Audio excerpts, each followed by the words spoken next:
All right. And we are back. If my TV's gonna work, I don't understand such a problem. Great song, by the way. We got us a good DJ rolling today. We do. I'll give you that. This guy is on it. I'll give you that. This is a song by a Sure. group called When in Rome. Yeah. It's pretty good, really good. Great 80s song. Of course, there are so many great 80s songs, but yeah, great 80s song. Just gotta love it. When Gotta love it. when in Rome. Yep, The Promise. All right. I don't know too much about that. Running off of my playlist. The 80s. Here you go. In Excess. Hell yeah. I can play some music now. If you don't like the music, too bad. Yeah, we didn't ask for anybody's opinion on the music, I guess. You got your stuff worked out yet? Or we still, what's going on here? I'm good, man. I'm just letting the music play, I can hear a little bit, so I'm trying to get my TV. So my TV decided it wanted to crap out, and I had to unplug it fully and plug it back in because it was frozen, didn't know, cut off, whatever. So yeah, I see Salem is in here. What's up, buddy? So Braves and Cubs. We're underway. So there will be some commentary. Obviously, we are back again for episode 4 of the Tailgate Show. Just expect some kind of Braves commentary here and there while the game's going on. But we got a pretty good show today. I mean, I think I planned what the kids today call a banger. So today, we got a couple segments. We're going to talk about some of the NL teams. We're going to have what I like to call a National League State of the Union. We're going to do contender or pretender series. So we'll go through a lot of these NL teams by division. We'll break it down, talk about, who's the contender, who's a pretender, give out some weaknesses, ceiling, floor, panic level if you're that team, if you even have a panic level. Some teams, they are not panicking at all, and some teams probably are panicking. Then we'll go into our top 10 most annoying fan bases ever. I wanted to do this on the last one, but we pushed it aside a little bit just to plan a little bit more and make sure that our lists are refined, I guess you could say. And then after that, we're going to go through what I like to call the cookout commandments, some do's and don'ts, some unwritten rules of the cookout, of the tailgate. I know some people are going to want to hear that, and I know Chief here is pretty fired up about getting into that. So that'll pretty much be the show today. Like I said, 3 segments. We try not to keep you long, but we'll start off first with our National League State of the Union and a 1-out hit. No big deal. So we're going to go through, and we're going to start off with the NL East, which is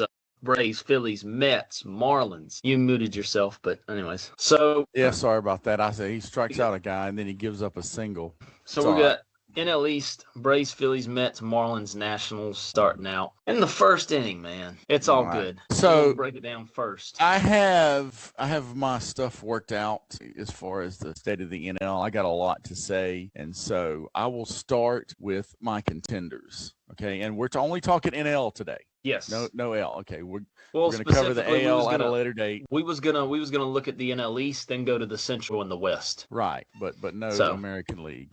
No American League. We will cover that later at a later date because the American League is interesting too to me. Yes. Okay, so I have 4 contenders. Okay, actually, I got 7 honestly, but I have 2 tiers. So I've got my tier 1 contenders. I've got the Bravos.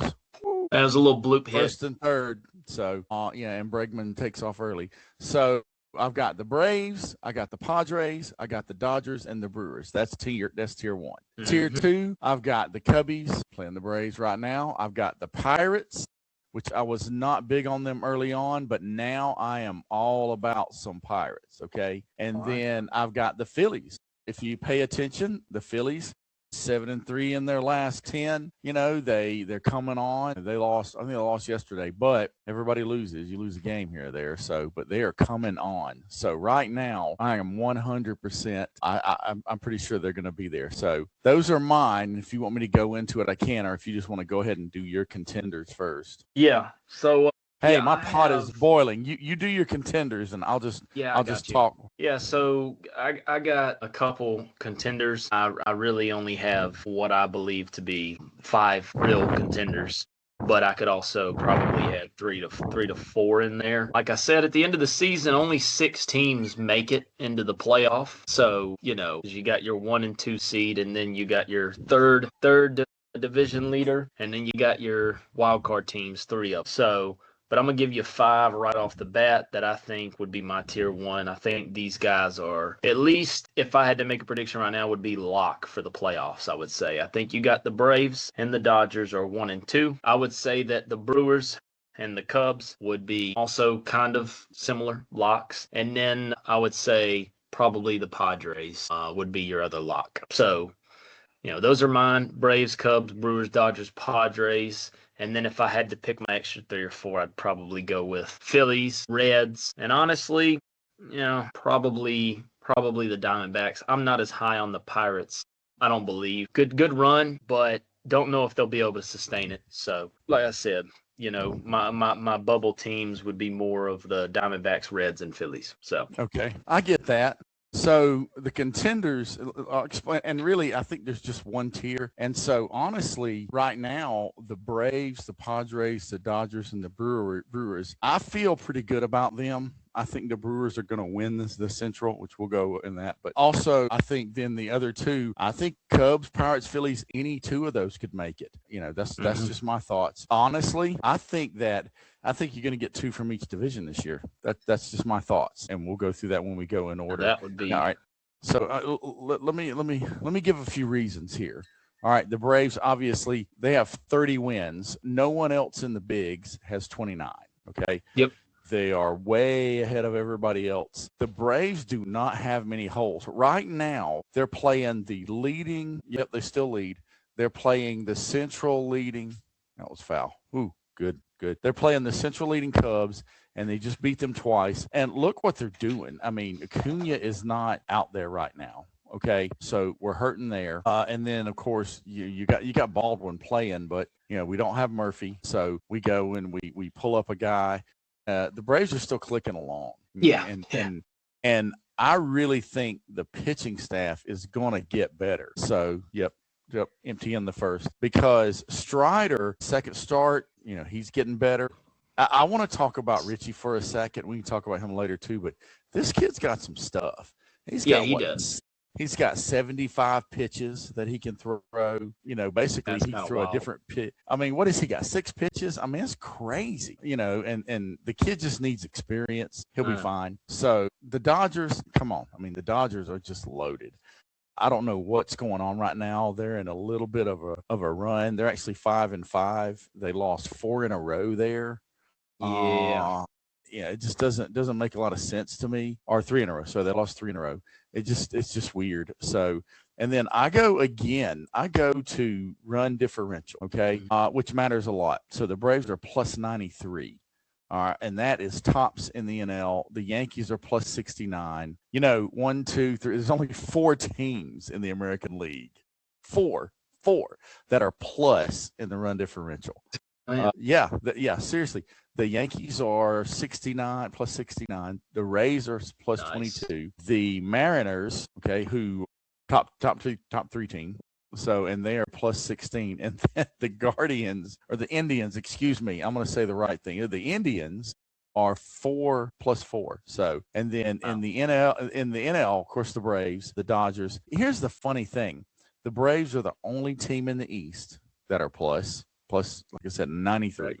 The Dodgers are plus 63. The Brewers, the Brew Crew, and I got them in my tier 1, okay? Because honestly, I mean, I know the Padres are a good team. The Dodgers are going to win the division, okay? Yeah. Padres are getting in the playoffs. But the Brew Crew, I mean, they are plus 60. Yeah, I know. And then in that division, though, every team in that division is plus except for the Reds. And the Reds are minus 26, but they're 23 and 21. So they take a butt whipping. Just odd. Basically, they take a butt whipping, they lose by 3. They take a butt whipping, they win by 1. They lose by 3, they win by 1. That's basically what's going on for them right now. So, and I think that matters. I really do. When you look at sports, and things like that, I think the differential matters, especially you want to talk about, and not just for one game, and not, but for a whole season. And, and we got 43 games now. And over 43 games, the Braves are plus 93. So right now, the Braves are the premier team in baseball. They just played the Dodgers, who are at least the second best, if they're not, but if they're not even with the Braves or better. And then, of course, the Cubs and the Braves have already won 4 out of 6, no matter what happens tonight. Maybe 5 out of 6. So the Cubbies, we're playing now, like I said, the Pirates, they got some juice. I mean, the Pirates are plus 32. The Cubs are plus 41. I think for what I've seen so far, because of the way that the teams play, the Pirates and the Cubs are both, to me, the same team. I mean, one team has a different strength. One team pitches a little better. One team does it with piecing together hits, and that's probably more important than hitting a bunch of long balls when you can piece together hits. So, but right now, the Braves head and shoulders above everybody. 100%. I mean, I agree. Like, if we're talking about, not saying we'll win the World Series, but no, you can't really predict that far ahead. But, and I mean, like I said, you get to the playoffs, it's any man's game. Doesn't matter who you are. So we got our contenders. We obviously kind of know who the pretenders are. For me in the NL East, I think that, I hate to say this, obviously the Nationals and Marlins, they're always pretenders. They're they float pretty well in the first half of the season, and then, it just falls apart. Now, what's surprising me is I don't want to label the Mets as pretenders just because of how loaded their roster is. But man, if they don't turn it around, it's looking like they are a pretender. And then honestly, man, here's what's funny is you can say pretenders, but go and look at the NL Central. There's not a single pretender. I don't think there is.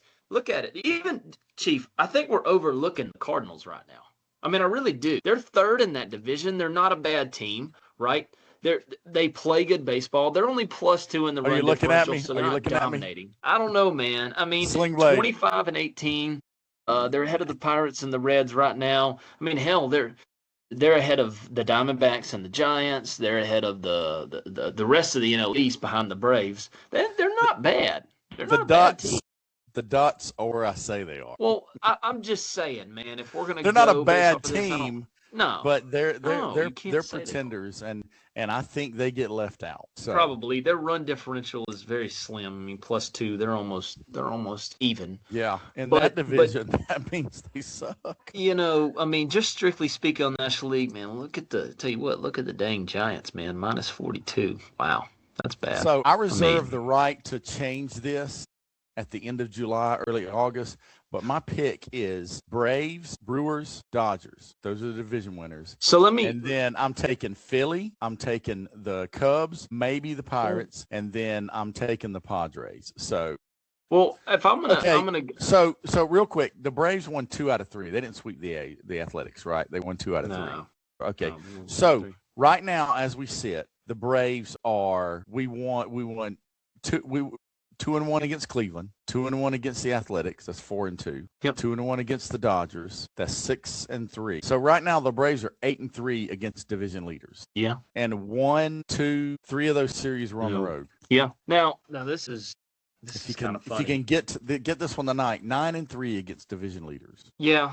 The Dodgers are tied, but they're tied with the Padres. Well, let's think about this too. Okay, here's another cool stat is I like to look at how teams are doing against when they play teams above 500 when they're playing other teams that are winning. Yeah, the Braves are 8-3. I just gave you 8-3 against division leaders. I know. But also the Cardinals are 15-7 against teams over 500, and the Brewers are 12-5. So really, it's 1, 2, 3, really 4. Only 4 National League teams have a winning record against teams over 500. 3 of them are in the NL Central. Yeah. So what are the Dodgers against teams over 500? 5-7. That's crazy. Yeah, I know. Maybe it's not. Let me. That roster will get it figured out. Well, let's take our contenders, the real teams we think, and I'll give you the ceiling and floor for all of them.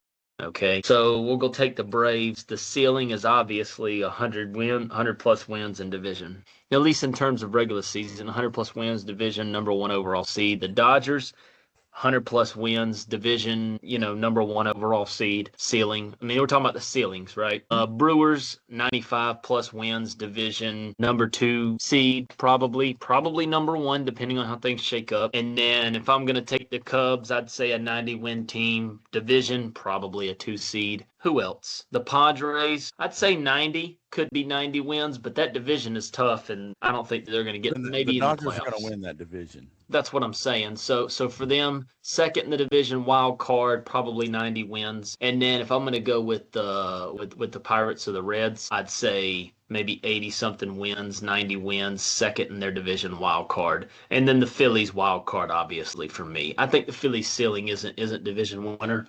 And then if I'm going to see the floor, I think the floor, the absolute floor for the Braves is wild card. The absolute floor is wild card. I don't think the Braves can do any worse than that. Yeah, the way it's going now, there are too many teams that are so far behind them. There's Right. no way. I mean, look, only the Phillies even really honestly have a prayer of reeling them in. Even the Mets, if they were to get where they could be, they're not going to. And the Mets, by the way, are pretenders because number one, I have it pulled up. I had to say, okay, the Mets are the worst. I think they're second worst record, but they're the worst team in baseball right now. Okay. Now, although they have pulled some wins together, the Braves have been on a pretty good run here, and they've only extended that lead one game. But the Mets have the sixth highest payroll in baseball. Yeah. Okay. All right. So I'm going to tell you, give me the 5 teams that you think have the highest payroll. Don't look it up. All right. I don't know if you could guess this or what, but give me the 5 teams that you think are ahead of the Mets in payroll. I'll just look at the teams from the standings I pulled up. The Dodgers. You're supposed to do this off your head. Okay. The Dodgers are second. The Yankees. The Yankees are third. The Phillies. The Phillies are first. Man. Red Sox. No, Boston is 13. The Braves. The Braves are fifth. Wow. So I'm missing the fourth You're team? missing the fourth team. The Padres? No.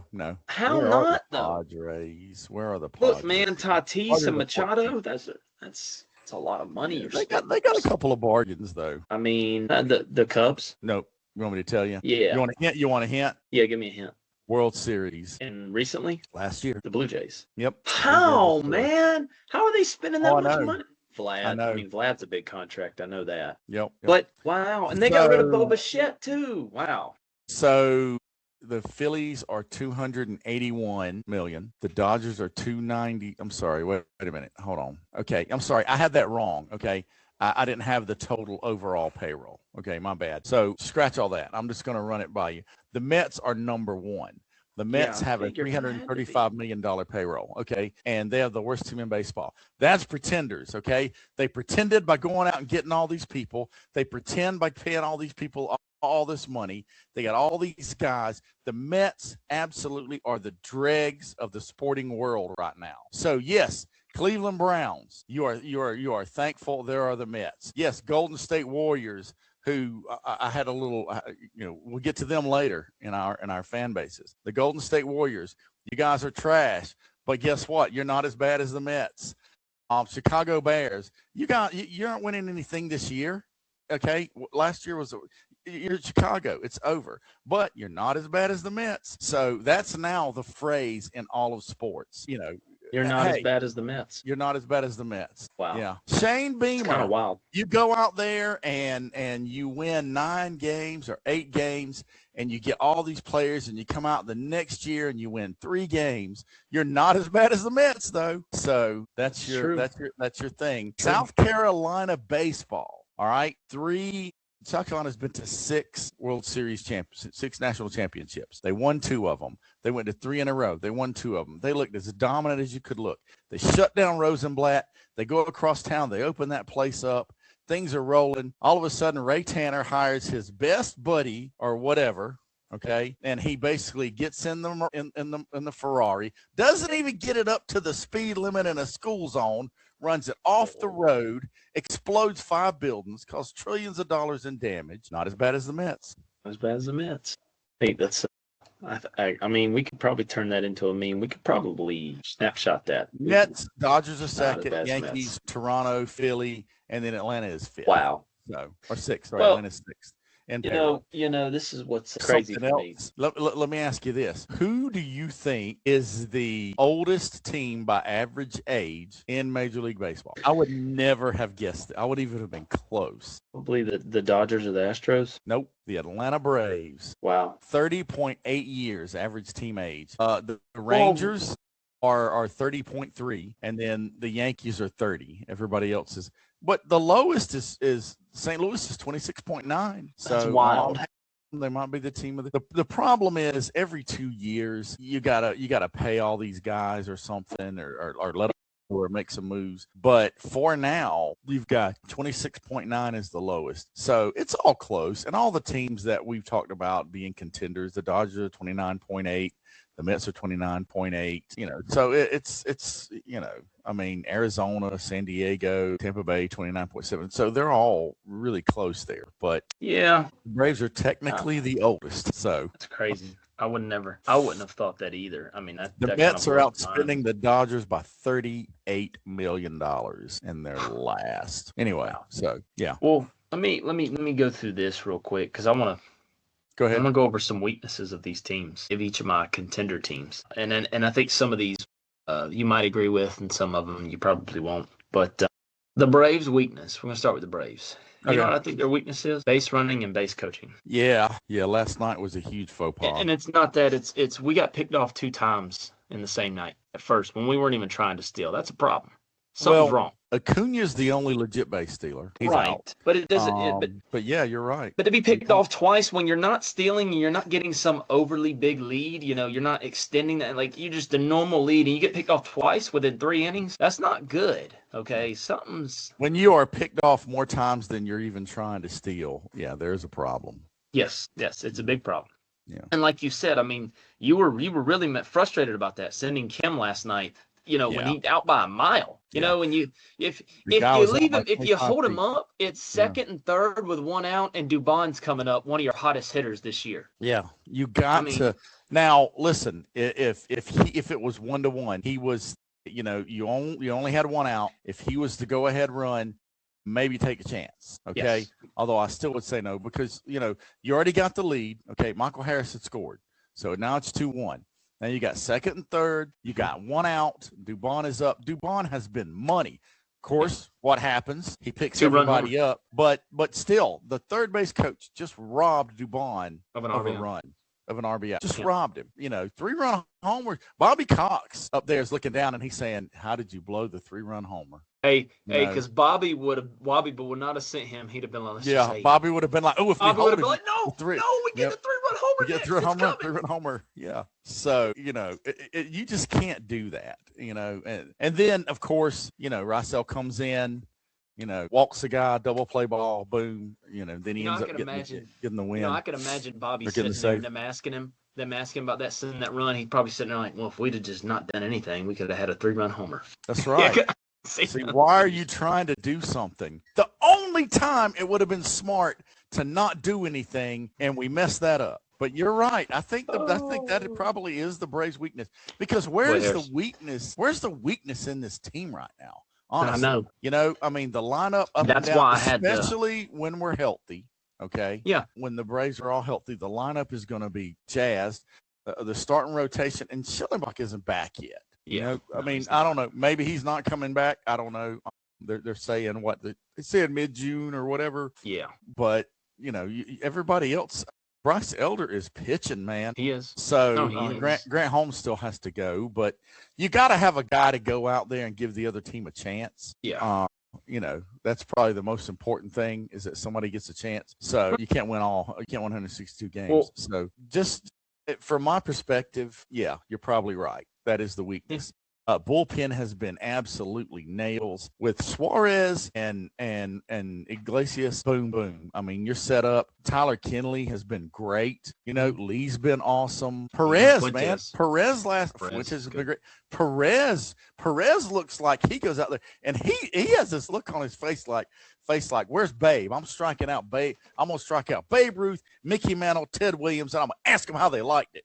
I mean, that's the way the guy looks out there. I love it. So, yeah, the weakness is definitely base running. If we just wouldn't get picked off, maybe we don't have to steal many bases. Maybe we'll be okay. We don't like to bunt and hit and run and do all that stuff anyway. So who knows? Well, I'll say I had to find a weakness for the Braves. I had to go a little outside the box for it, so I will say that. For the Dodgers, man, honestly, you know what I think the Dodgers' weakness is? I think right now it's pitching. I think pitching is hurting the Dodgers. Yeah, we scored more than we should. Got some guys. We got some guys. They got some guys that have been hurt. Glass now got hurt. The pitching just hasn't been that great for all the guys that they have, all the arms. The Cubs, I'm gonna say that right now their biggest weakness is offense. They're not producing at the plate, especially in the last 3 series. Their pitching's kind of been able to keep teams at bay. And then if we go with somebody like the Phillies, man, I think the Phillies offense too has been a weakness for them. But I think honestly, the Phillies pitching's also been a weakness. And I don't think any of them guys are really throwing the way they're supposed to.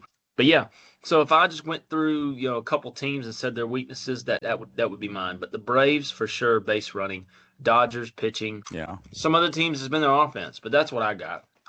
And as far as panic level goes, I really think the only teams that should be panicking right now are the Mets. So. Yeah, I agree with that. Look at the Dodgers for a second. Really, other than Pages, Pahey, or whatever, and Max Muncy, they're just not producing. They're not producing. Ohtani's okay. Not. Freddie is below what he's gonna do. Right. Muncy's still clicking along. That guy can hit. But that's it though. Also, Mookie's not healthy. So Mookie's another one, man. When Mookie is in there, watch out. So that they get healthy, maybe they'll be okay. What? Go ahead. Let me give you one more thing about this, and then I'll let you have your final thoughts on this, and then we'll move to the next segment because we've already been talking for a minute. I'll tell you that. But I'm going to give you this one thing because I wanted to hit on this while we're on the NL and we're talking about the teams, but this is specifically the Braves. We're going back to them. We have to talk about how Spencer Strider is a completely different pitcher than he was 2 years ago and just what he has done to get. So Spencer Strider comes in the league. He's 100 mile an hour, 101 mile an hour flamethrower with efficient off speed, right? But he comes in and his first year, he's just blowing it by people. And then he starts having some arm troubles. And then he realizes that this 100 miles an hour is getting hit. It's starting to get hit. They're starting to figure him out because you can't just throw fastballs and people will figure it. Good hitters will figure it out, right? You're not going to get it by him every time. He has Tommy John. He comes back. And instead of throwing 100 miles an hour, he's at 95 to 97, right? So he's lost a lot of velocity. But man, what he has done with developing that new curveball, his changeup breaks more, his slider is more crisp. He went from a flamethrower to more of a painter. That's really what he is now. He is now a finesse pitcher. And it is wonderful to see. Like a pitcher, usually most of those flamethrowers, Chief, you know this, when they have that Tommy John, they're no longer as effective, right? When they lose the velocity, they lose it all. This dude has found a way to still be efficient after losing his speed. That's just amazing. Like, to survive in baseball, and there's been this thought where whenever you bring up guys like that, it's always been, hey, you've got to stop being a thrower and you got to become a pitcher, and that's what he's doing. He's in that process. So look, Greg Maddux would get guys out today. Yeah. Okay. And at his best, he probably topped out at 92, 93. Most of the time, he was 88 to 90. On his good fastball. But he had that two-seamer that just, you're a lefty, and here it is. It's 2 foot off the plate, and you just give up. You could even see guys relax, okay? And there were times when Bonds, and they would relax, and then the ball would just work back over the plate. The guy that had the most success against Greg Maddux was Tony Gwynn. So it's Tony Gwynn, man. Yeah, it's Tony Gwynn. But you have to be.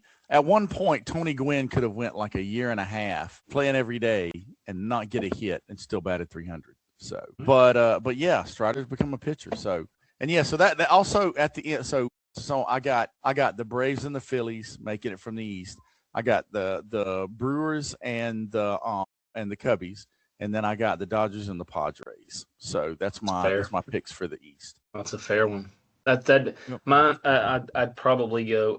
I would change it. I'd go Dodgers, Braves 1-2 seed. They win their division. I'd go Cubs as a 3 seed. I think they win over the Brewers in the Central. We defer there. I got the Cubs as third, and then my wild card teams. I have the Padres as the first wild card team, and then I'm gonna go Brewers and Reds, and I'm gonna no other teams from the NL East. I get that. I just, and look, honestly, I hope the Phillies don't make it, but They're I good. think they will. I think they will. I said they'll climb back and finish second, Again, but I don't the think they'll make the problem playoffs. is that whole division, that Central. I mean, there's no. If it wasn't for the Padres and the Dodgers being what they are, I'd say that 3 teams would come out of there. But it's only going to be or 4, maybe 4 could come out of there. But it's going to be 2, maybe 3, and I could see any of those teams making it. So cool. Yeah. All right. Well, you got any? You don't have any more remarks No. on National League East at the moment? No, All right. Cool. No, And we kind of know where they gonna- are. We know where they are, but we're going to go into our second segment. And look, we're going to talk about them probably almost every episode. Yeah. It's a baseball So season. we're going to go into the next segment. We're going to have a little fun and give y'all at least our top 10 most annoying fan bases ever. So I'll go first. All right. All right. Just because I don't know, man. I find myself a bit funny and entertaining at times. At least I think I am. Ashley thinks I am. But I think Chief's a little bit more entertaining than I am, especially when it comes to things like this, because he has more of a hatred for certain fan bases than even I do. Sometimes I can't stand Not them. hatred, dislike. Chiefs fans, Chiefs, come on. Hate 'em. But anyways, let me It's give you my mostly honorable just mentions dislike, first. but Now, hate- I don't know if you came up with any honorable mentions, but I did. So I have a few of them. But I'm going to give you my honorable mentions first. And I'm going to go with first the Red Sox. Boston fans annoy me. And you'll see that there's also another team on here from that area that it's also to me is annoying. But I just Red Sox fans, look, they're good historically. They're one of the first ever teams, ever in the history of baseball. I get it. Them and the Yankees, biggest rivalry, cool. Red Sox fans are annoying, man. They really are. Like they haven't been good in the last 5 years. I know a few of them, and they just talk like they're always back every year. Every year they're back. The Eagles, the Philadelphia Eagles, my old lieutenant, he's a Philadelphia Eagles fan, and they're all they just think that like they'll forever be just the greatest team ever. Plus, the way that they defend Jalen Hurts, I mean, Jalen Hurts is a good quarterback, but like the dude's really a system quarterback, and they act like he's better than Lamar and Mahomes and Josh Allen. It's insane, and he's not. He has the greatest team around him and the greatest defense, so he should win. He's better than Geno Smith. Of course. And Derek Carr. Of course he is. Now, the next honorable mention is the Patriots. That goes without saying, man. Patriots fans are just it's annoying, dude. Then I'm gonna go college, 2 college teams, and the only reason is because I live down here, so I see more of them, and they just get on my nerves. Texas A&M fans and Texas Longhorn fans. UT Austin. Look, just annoying. Okay. I didn't put them on my top 10 list because there's worse teams. But man, the Texas college fan bases down here are so annoying. Texas A&M fans, when I went to this Texas A&M South Carolina game a couple years ago when we lost, their fans hiss at you. They hiss like a snake or something like that. It's just weird. They have this cult. First off, let me talk to you about the Texas A&M core. Hey, by the way, you mentioned hissing. My sword now has 4 kills, 4 snakes. Nice. 4. Heck yeah. Of course, that one out there in Texas was the biggest. That thing was. Let huge. me just go ahead and talk to you about the Texas A&M Core Cadets for about 30 seconds. These are the biggest, no woman getting cringed loser dudes who they run practices at the stadium before games, and they do yell practices where they go over different cheers and stuff like that for them. They're male cheerleaders is what they are. Okay, they're freaking male cheerleaders. Being a fan, you have to go in here and rehearse and practice these different chants that you give the stadium on game days. It's just so you're male cheerleaders, man. It's just ridiculous. Anyways, but yeah, Texas college sports fans, terrible. If you go look up Texas A&M yell practices and just watch for 3 minutes, you won't even make it through 3 minutes. Just watch the first 10 seconds and you're going to be like, what are these dudes doing? The most cringe stuff ever.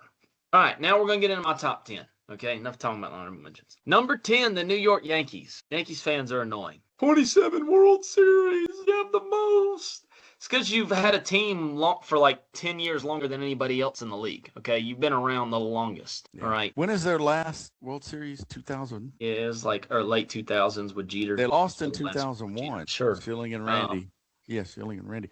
I But think the 2000 was the last one. They yeah. swept the Subway Series. And they just that's all they talk about is the 28 World Series. The 28 World Series, 24 of them before anybody alive was born right now. So it's just like, dude, come on, man. I mean, there's not a person living that's seen any of the 24 Yankees World Series before. The first 24, okay? So just whatever. Number 9, the Denver Broncos. I hate Broncos fans. They get on my nerves. And what's funny is the Chargers fans aren't even on here. I actually don't have a problem with Chargers fans. I know a few. They're a lot better than some of the other AFC West rivals of the Raiders fans. But anyways, Chargers fans, they take their knifing in the gut and they just move on. So yeah.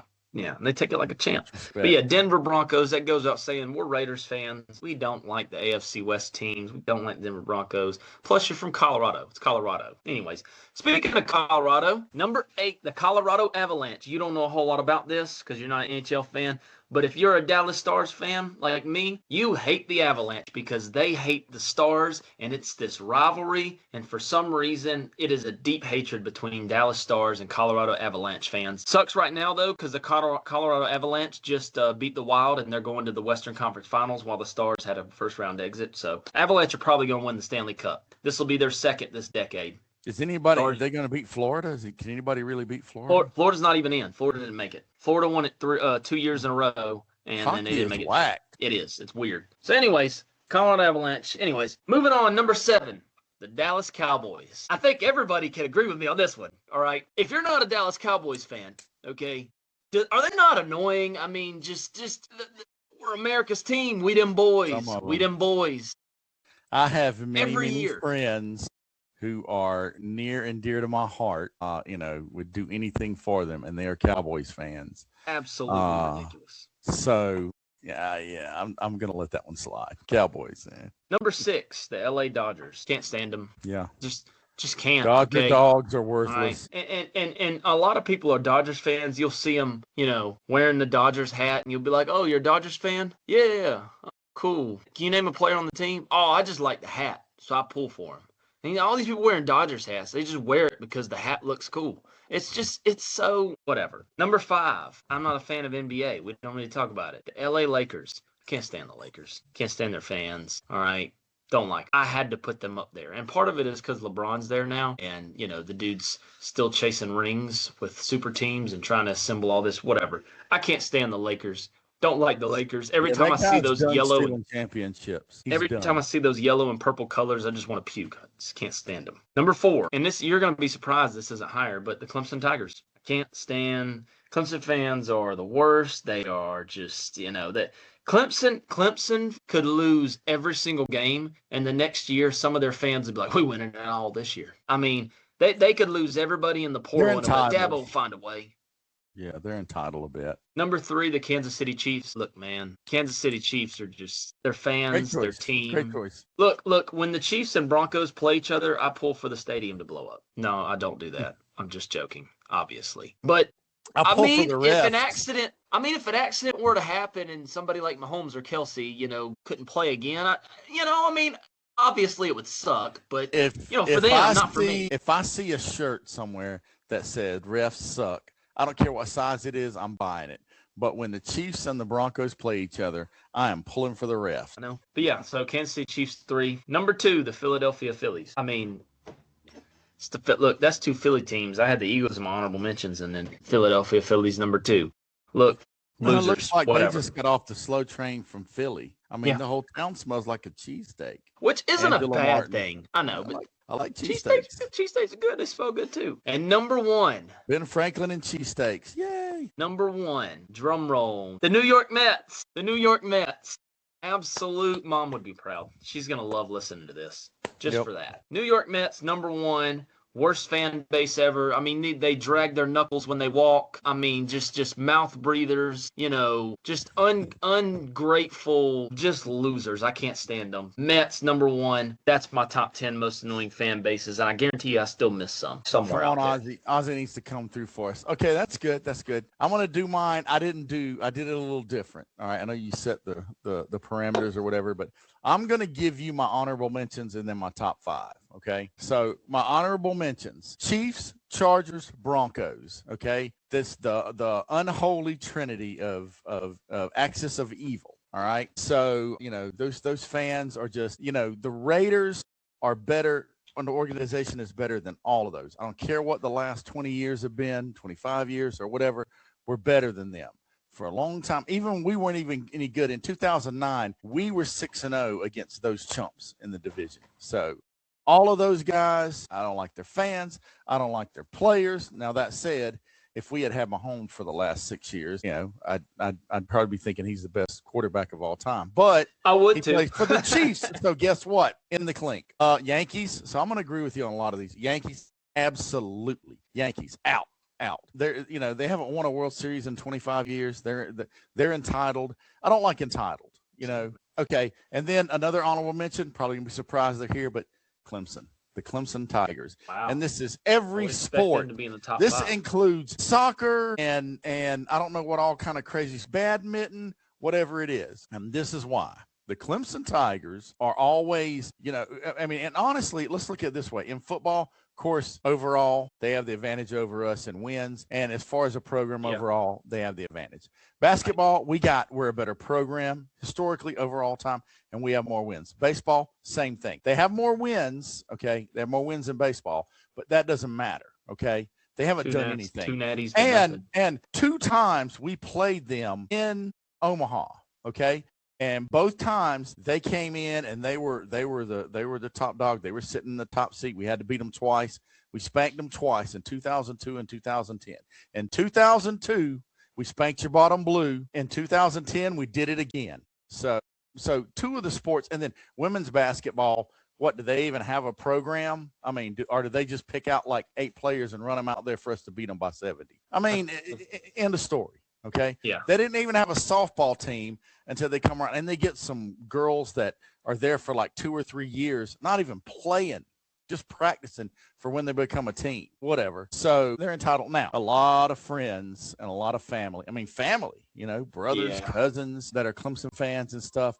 So I love them, man. They mean a lot. But as a fan, and there's some of them that are realistic, but as a fan base, they get, but they're not. They don't make the top 5. Now, my top five. Number 5, the Golden State Warriors. Y'all suck. You suck. End of story. You got to run when you put together some super team. Now, what are you? Nothing. Okay. You blew a 3-1 lead against LeBron and the 8 midgets. You absolutely.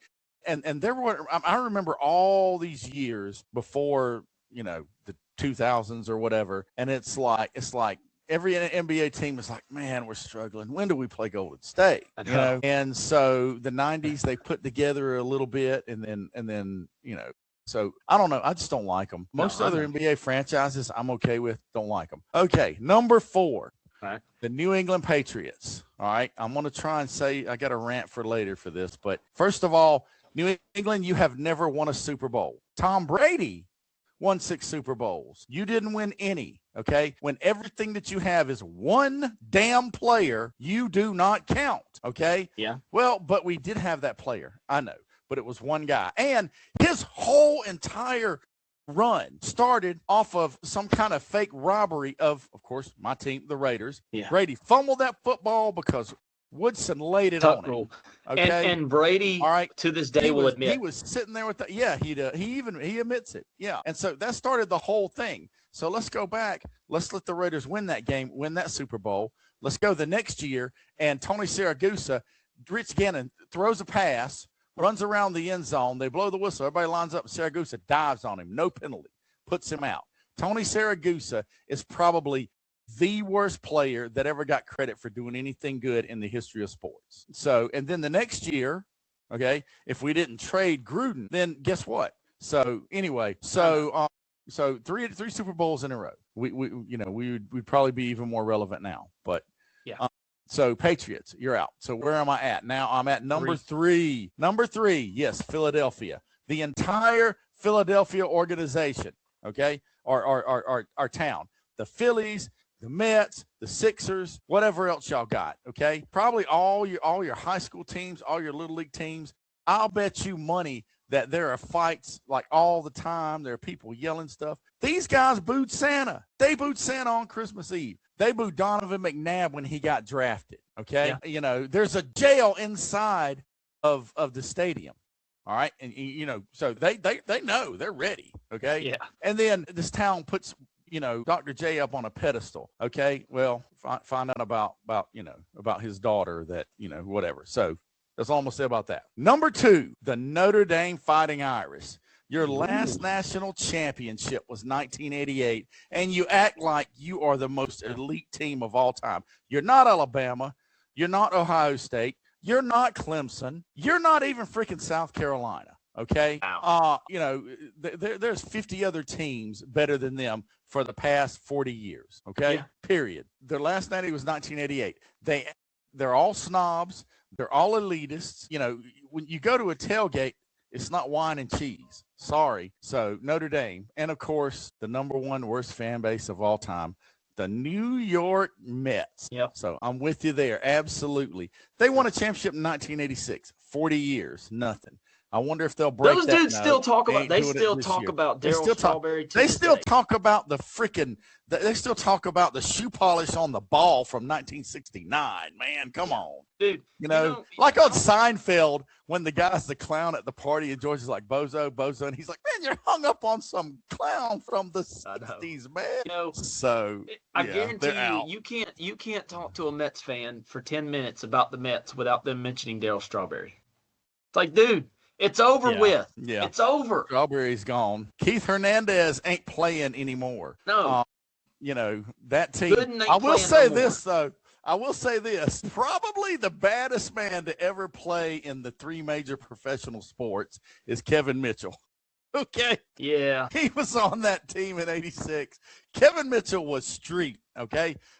Okay, so there's a couple of rules. First of all, you're in a bar and you bump into a guy and he says, let's go outside. If he's got cauliflower ear, don't go outside. Okay. Yes. Say yeah. And as soon as he gets to the front door, you go out the back. Okay. Yep. Go out the back. If you're walking down the street and you see Kevin Mitchell on the other side and he looks like in any way he's not 100% in the greatest mood of all time, you sneak in a back alley. Okay. Yeah. You do not want a piece of Kevin Mitchell. So, But yeah, the Mets fans, they're just, they're stepchildren, okay, to the Yankees. All right. We own them over and over and over and over. If you just go and there's a radio host locally here in South Carolina who, whatever, but he is a Mets fan and he is probably the most annoying person of all time. So anyway, yeah, Mets fans. Number one, the Mets. I get that. Believe me, that's why we had it. We had number 1. And by the way, for those y'all thinking, we didn't share our top 10 list at all. So the fact that we ended up on the Mets with the number 1 is I 100% can honestly tell you we didn't even share our list. If I didn't at least put them in the top 3, your mom would probably throw me out. I guarantee if we asked Mom for her top 5, she would have the Mets 1, 2, 3, 4, and 5. And 5, yeah. Yep, she'd have all of them. Then there's no other list. It's just them. So that's right. So that's the list. But anyways, well, that wraps up our top 10 most annoying fan bases ever. Top 4, 1 out, and still no score. I know. So. All right, well, we're going to move into our last segment. We're going to go back and cookout commandments. We're going to try to move through this quickly. We're running low on time. But unwritten rules of the cookout, I'm going to pass it over to Chief because I know he has a few do's and don'ts of the cookout tailgate. Not a lot. For a cookout, if you're tailgating, if you're hanging out, watching a game, and you're cooking food, there's just a couple of rules, okay? So, and this is probably the biggest thing. This is Tom, and some people listen to this will know Tom. We're going to get Tom on the show. But Tom, I remember one time we were cooking and Tom and I are out there and we got this crazy spread. I mean, it's just, and these girls who were friends with, your mom and Stacy and through the dancing and everything. And they came they came over and they brought these boyfriends, and the boyfriends come in and they've got fast food. Okay. These guys, yeah. If you go to a tailgate and someone says, "Hey, yeah, we're cooking, we're gonna have a blast or whatever," if they tell you to bring something or whatever, if you have a question, make sure you're clear on what to bring or whatever. But usually for me, you can either bring beer or water or maybe something else, soda or whatever you want to drink. But I usually like to take care of the food, and that's because of one of the things I'm going to touch on in a minute. But you don't show up with a damn Wendy's bag. No. Okay. These guys came in and they had Wendy's. And boy, the old man was like, "What is wrong with these guys?" And I think, we made wings that night. Yeah. We made wings. So that is that's a travesty. Don't show up no with a damn Wendy's bag, a McDonald's bag, Taco Bell, or whatever. Okay. All right. If you're going to do that, sit in your car and eat it, and don't turn on the air conditioner. Don't roll the window down. Sit in there, get yourself drenched in sweat while you eat that food, and then you walk in. So that's just crazy. That's out. Number 2, tailgate, watching the game, whatever. You cook out. You got to have adult beverages. Okay. Yes. You just you need beer. Every time we tailgate or cook out or whatever at home, we always have. And then at some point, victory or not, whether our team wins or loses, we have a cigar and have some whiskey. So correct. That's important. All right. So here's another rule. And this is for everybody. Okay. If the grill masters, griddle masters, pit guy, whatever, if they're over there and they're cooking and you want to be nosy and you want to walk over there and you want to be an honorary quality assurance member, which anybody can do that. Just come on over and that. I'm all the time. Yeah. Hey, you want to try whatever? Do not come over to where I'm cooking, smoking your damn cigarettes. Okay. That's out. All right. Yeah. You finish that off, walk around for a minute and then come over there. We are chefs and we are doing some high level, we are creating some high level vittles here. So absolutely that's out. Okay. And then another thing, if you show up, if someone says, bring something or whatever, don't mess up. For example, if someone says, yeah, you can bring some meat for burgers or whatever, don't bring a big old roll of frozen hamburger patties or whatever that have been thawed and frozen and thawed, and it's basically one nasty meatball. Tom threw that away. That didn't get served, so he wouldn't let me cook it anyway. So yeah, absolutely, that don't do that. And most importantly, if you go to a tailgate, bring come to have a good time. Bring some fun. Bring some fun. That's what it's all about. Nope. Yeah. No, I like those. So we're going to talk about Low Country Boil. Okay. But I'm going to drop a tip right now. All right. And this is a veteran tip. This is from the old man. This is from Tom. I'm going to do it all the time now. If you are doing Low Country Boil, okay, you get your water in your pot and you take that seasoning bag. I don't care whether you use Louisiana, Old Bay, some other brand, you make your own, you have a recipe. You put that seasoning bag in that water and let it sit for 2 or 3 hours. Okay. First of all, it makes it real moist. It's more pliable and it's not likely to break because some of those seasonings and spices get in the food. It is horrible to bite into a shrimp and one of those is lodged in there. But also it flavors the water, and then so right away, because a lot of people will throw it in there right when they start to warm it up or after it's warmed up or right before they put in the food. That is way wrong. Veteran tip. Put your bag in the water, let it sit for a couple of hours. Thank me later. There you go. All right. You guys, look, for those of you that watch and follow this show, you're getting some really good tips from a really experienced veteran, tailgater, grill master. All right. Even if he hasn't learned on his own, he's learned from, Bobby Flay. And he's even you learn from Tom. You learn some things from the people you're with, and you have one of the best right here. I can attest to that. Some of the best food I've ever eaten have come off a grill from him or a griddle from him. So I can attest to that. I think if I invite you, okay, and you say what I need to bring or whatever, I'll tell you most of the time, like I said, drinks or whatever. But if I invite you, there will be enough food. Trust me. Yes, there will. Yep. You never have to worry about that. But also, this ain't some New Jersey garden party. I'll add in mine, all right, because when you go to a tailgate, especially with someone like Chief here or Tom, there will be food before the food. And what I mean by that is there'll be plenty of dips and appetizers and stuff already laid out. So don't be the person who's like, well, when's the food going to be ready? It'll be ready when it's damn ready, okay? That's what that's what Tom will tell you. It'll be ready when it's ready. It's ready when it's ready. All Go right. have a beer and shut up. Yeah. All right. Or he's going to give you that little line where he says, hey, go out in the street, and when you see headlights, run towards it. Run towards them. So that's the old tip. That's Tom's tip right there.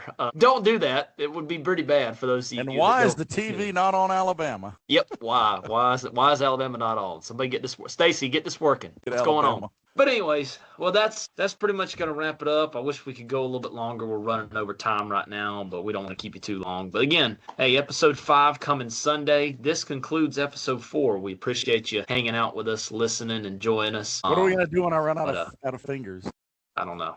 Episode 11. Yep. 12, 13, we'll just keep going. But anyways, all right. We're in trouble when we get to 60. But yeah, I mean, that'll close it out. I got Ashley's coming in here in a few minutes, and me and her are going to go out and eat. So at the time, 1 out, Dubon is up, bottom 4-0-0. Yep. Brown's only thrown 61 pitches so far, so not bad. And Dubon strikes out. Damn. All right. Well, that's pretty much going to do it. Have to be a late inning come back. Hey, love yourselves, love your friends, love your family. Same old. Good message. At some point, we talk sports. We give a lot of crap to other fan bases and stuff like that. But when you're interacting with other people, try to make it a positive interaction. Yeah, it's all in fun. Yep. But all right, that'll wrap it up. We'll be signing off here. Master Chief Drew signing off here. We'll see y'all next time.